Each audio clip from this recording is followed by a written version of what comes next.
পরবর্তী PSC miscellaneous 2019-এর আসা একটি প্রশ্ন। এ এবং বি একত্রে একটি কাজ 30 দিনে করতে পারে। এ 16 দিন কাজ করার পর বি বাকি কাজ একা 44 দিনে শেষ করে। পুরো কাজটি বি একা কত দিনে করতে পারে? এখানে যেহেতু দেওয়া আছে যে এ এবং বি, অর্থাৎ এ বি একত্রে 30 দিনে একটা কাজ করে, এদের একত্রে ক্ষমতা হচ্ছে 30 দিনে করা একটা কাজ। এবার এ প্লাস বি 16 দিন কাজ করে। 16 দিনে কতটুকু করে? 16 দিনে কতটুকু করবে? 16 দিনে 16 30 অংশ করবে।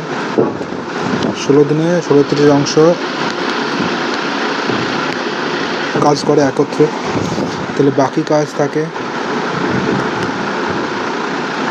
বাকি কাজ কত থাকে? তাহলে এক অংশ থেকে আমাদের 16 30 যদি আমরা বাদ দিই, আমরা কত পাবো? 14 30 অংশ। এই বাকি কাজটা কে করে? বাকি কাজটা বি করে। অর্থাৎ বাকি কাজ এই অংশটা করে না, সম্পূর্ণ টোটাল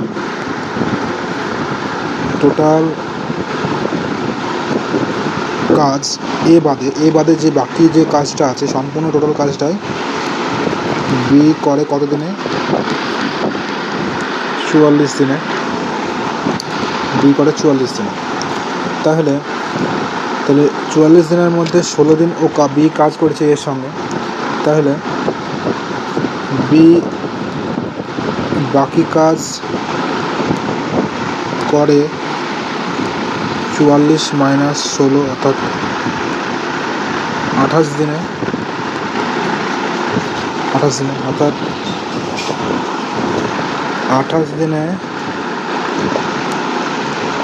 14 30 অংশ কাজ করে। 30 অংশ কাজ করে বি, অর্থাৎ 14 30 অংশ বি করে 28 দিনে। তো এক অংশ করে কত দিনে? 28 ইন্টু 30/14, অর্থাৎ 14 ইন্টু 2, অর্থাৎ 60 দিনে। 60 দিন বি এর হচ্ছে কার্যক্ষমতা, অর্থাৎ 60 দিন হচ্ছে বি এর কার্যক্ষমতা। 60 দিন অ্যান্সার।